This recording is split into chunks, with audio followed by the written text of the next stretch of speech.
Welcome to the podcast, formerly known as Another Podcast. I am Coleman. This is my friend Luke here. Hello. This is our episode that last week we talked about doubling up on, even though it's the same day, but I'm saying it's last week because it's going to release a week later than... Yeah, anyway. But we're live from 2 weeks before you're going to be able to hear this. Yeah.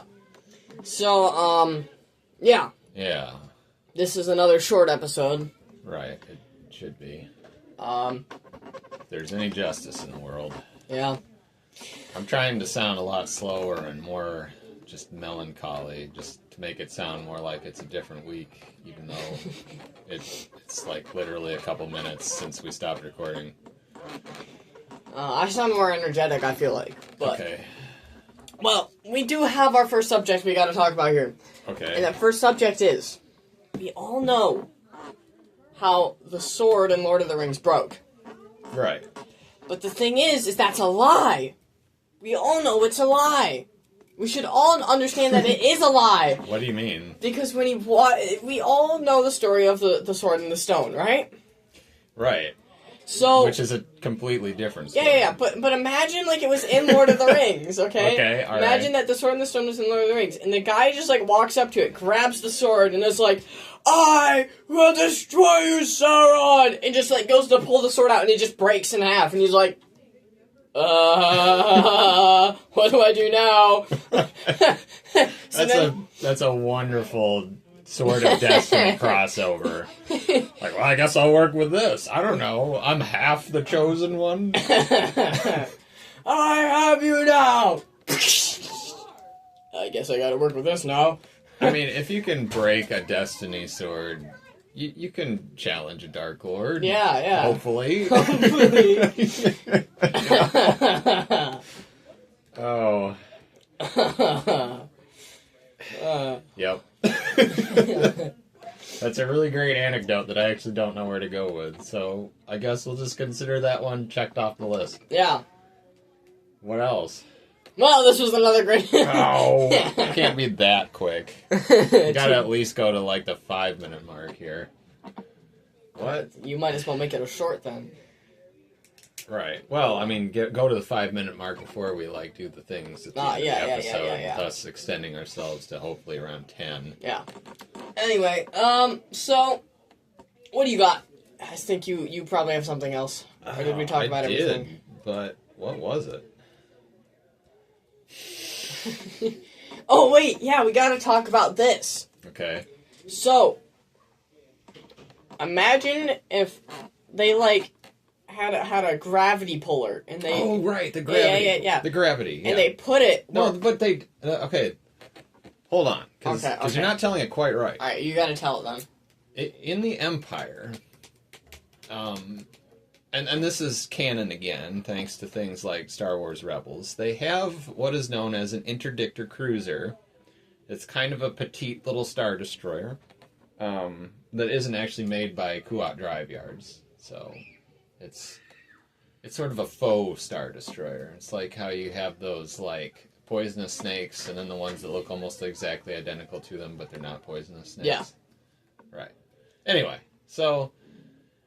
But it's got these great big globes on it because it is a specialty cruiser designed for inhibiting hyperspace travel, pulling things out of hyperdrive if they're already in it, preventing them from jumping to hyperspeed if they're trying to get away. But, all of this is accomplished with an artificial gravity well.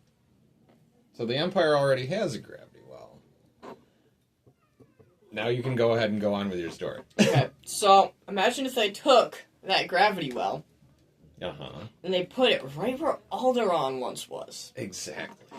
So all the little pieces of Alderaan are just going to pebbles. come right back and form Alderaan again. This would be a great PR campaign. Yeah. For the Empire. Like, sorry guys, we didn't mean to destroy that planet, but we'll put it back together. But then they leave it there, and so it's just like, well, now it's just sitting there, there's no orbit. Well, we've got to give it a little push. And so they, like, send out some of their pilots to go, like, crash into it and give it a little push, you know? You can still use the gravity well. Well, yeah, but they didn't think of that, okay? Okay. They wanted to go give it a little push. They got a little simple there for a minute. Yeah. And so they go out and they just, like, you know, take, like, 3 or 4 TIE fighters, like, max. 3 or 4 TIE fighters? And, like, You're pushing a planet, sir. Okay, fine. You would need either, like, you know, just several super Star Destroyers, probably, or, you know, Chuck Norris doing a push-up to start to budge this planet.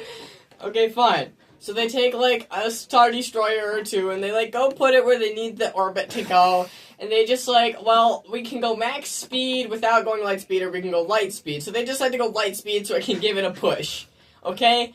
And when they This is getting so much more violent than the way you originally imagined well, it. anyway, when they give it the push, they're like, finally, yes, the orbit's back, and we're finally gonna have the solar system back where it was. But when they look, they realize, wait a second, for one, it's going too fast, but for 2, it's not going around the sun, it's just going in a straight line. Right towards our Death Star. Oh no, what have we done? And then it just blows up the Death Star and Alderaan gets its revenge. I mean, what a revenge story. The Empire was nice enough to rebuild it and then break it and then destroy themselves. It does kind of beg the question of, like, the Death Star is big and all, but, like, even amongst moons, it's not that big. No. How catastrophic would an impact with the Death Star even be for a planet? Like, probably not that it'd be big. bad. I mean, yeah. There could be would like leave a crater. Several thousand-year nuclear winter, but Well, after that, it'd be fine. Yeah. And I mean, considering that, like, it blew up, and this is, like, the sequel stuff, and, like, there's just, like, the Death this Star's is what they laying in need there. to do for episode 10. Yeah. But, I mean, if you look, like, obviously, like, the Death Star blew up, and for some reason, like, 90% of it landed on that planet. So... Oh, right. In the sequel. Yeah, so, I mean, like, it probably wasn't too bad. No. You know, these things just aren't as bad as you think they are. Yeah. It looks in the movie like the Death Stars just got, you know, they get atomized and stuff. But yeah. I do remember this is another, you know, misperception, misconstrual. As a kid, I used to think that the second Death Star was actually the first Death Star, and the reason that it looked all, like, busted up was just because, like, they were slowly putting the pieces back in, you know, like it was a giant jigsaw puzzle.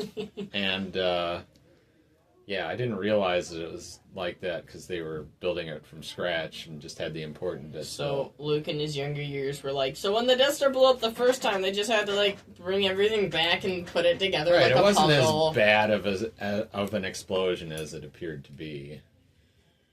So Luke just thought, you know, it's just a giant jigsaw puzzle. We can put it back together. There was even a time I may have been dumb enough, because I do remember having a little bit of difficulty in my younger years of, like, figuring out what order the movies were supposed to be in, because they all looked so much the same, you know? Yeah. It was like... Anyway, yeah, there may have even been a time where I was confused enough to be like, well, were they just sort of building the one in Return of the Jedi, and then when they were finally done with it in A New Hope, it just looked like a complete globe? Which is pretty dumb, because if you're paying any attention at all, you know it got blown up. But I mean, when I was younger, I struggled with the names of the movies. Yeah. And so I always just talked about them 1, 2, 3, 4, 5, and 6. Right. And then I didn't care about... okay, let me be real here. When I was little, like when I was just getting into Star Wars, the sequels were coming out.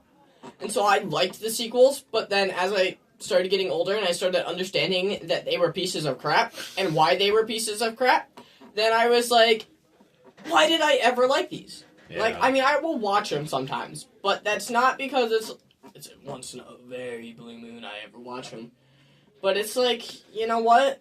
I sometimes watch it because I don't remember why the heck something happened, and I wanted to watch it and remember why, and so I did. Right. But Yep. I need to watch Revenge of the Sith again, though. Yeah. I haven't done that in a while. Well, I think it's time for games. So, Yep. We're close enough to the 10-minute mark. yeah. I'm gonna wait like 2 seconds. It's Impossible Trivia time!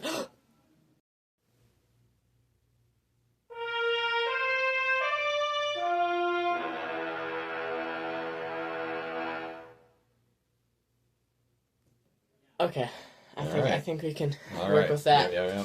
That might have been too long, if anything. Okay, so you go first because I know for a fact you got it, and I'm still figuring out some of the tweaks of mine. Oh, what? Okay. Mine is a crossover impossible trivia question. So, if someone were to successfully teach Chewbacca the Patronus charm, what would his animal be? So are we only using Earth's animals, or are we using all galaxy animals? Yes. Just yeah, okay. You I can feel work like- with it in whichever I feel framework like you if feel is Chewbacca, for appropriate. one, he wouldn't be able to say Expecto Patronum unless you taught him English. That's just magical racism. If you can't, You'd have to teach him English, so but he it's could not say English. It's Latin. It's fake Latin. Yeah. It's not. It's pig Latin. It's not fake Latin. It's Latin that was fit. It was like a few words that meant something in Latin, and then they put them together. Anyway, Okay. Expecto Patronum, though, I don't think was actually Latin. That spell was not. I would hope that the word expecto was not a real Latin word. That's just dumb.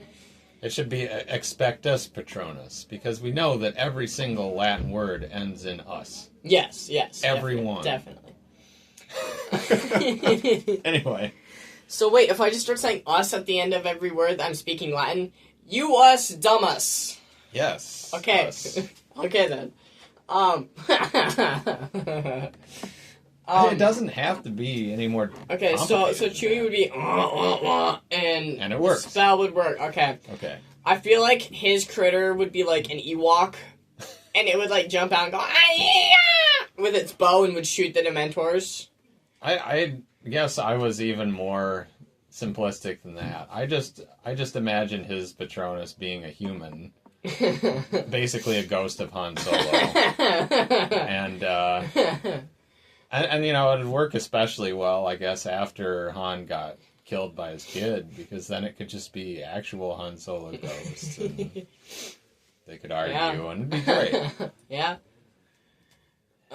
I had one, but then I don't know what happened. I forgot it while we were talking. I seriously forgot. I seriously had one. Okay. It was, I have one. Okay. So, Dumbledore's nose, okay? Because we talked about it last week. Right. That was a whole week ago. Yeah, a whole week ago. Right. I said how long, it was a really long nose. Okay. The thing is how long was his nose? Long enough to have 4 nostrils. Bang! All lined up in front of each other. Okay then. I keep my nostrils down the middle, thank you very much. Yeah, that's gonna be my answer, I think. Okay then. Wait, so does it point after that? Like, does the point of the nose happen like? Okay, I don't know how I'm going to explain it. No, yeah, there's just not one of the nostrils at the very end of his nose. That would be weird. Okay, Unlike so everything point, else so I it's just like said. nostril, point. Yes. Yeah. Okay. Yeah. Anything other than that would just be strange. Well, I have a versus question, Okay. so I'll go. All right. Captain Jack Sparrow Okay. against Gollum.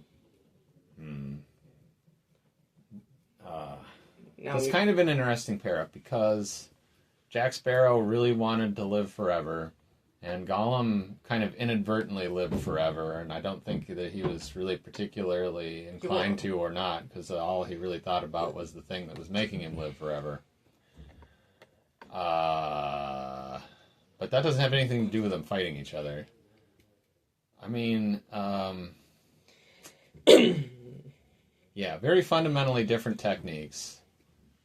Yeah, you got the one guy that, like, my precious, and bites your finger off, and then you got the other guy that goes, bum bum ba-da-dum bum ba-da-dum bum ba-da-dum bum ba-da-dum bum. There's other music in that series. It's really good.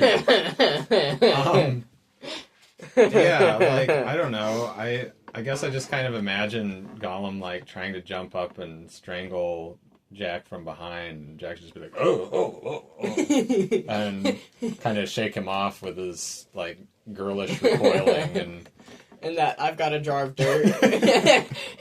He's like, you give me the ring so I live forever, and I'll give you this jar of dirt. Okay, let's just say that, it goes like this. Gollum would attempt to strangle Jack in his sleep, because that's basically how Gollum... And that's how he works. That's how he kills people, generally. And it would just so happen that this would be the time when Jack had the one Aztec coin in the chest, so it wouldn't matter how much he strangled him, he'd be fine, because he's already basically a skeleton man. Okay. So, we could end this now, but I think for all the people that liked and subscribed last week, we have to bring back this. Oh, yes. The alteration of a non-community public water supply. Notification and guidance. So. This is what we have all been excited for in the last week. It says, completion of an application ensures the water system will remain in compliance with Michigan's Safe Drinking Water Act. Parenthesis SDWA, end parenthesis. Yes, we do record in Michigan, if you did not know this. Yeah, I guess that's kind of a dead giveaway. So, that's just one of the many exciting sentences here to whet your appetite. We can read more again next week if this hasn't already been buried under all of our other important paperwork. So, enjoy. This is a wrap. Yep. This is another great episode of the podcast, formerly known as Another Podcast. It was alright. I'm Coleman. This is my friend Luke here. Yep. We are signing out. Bye.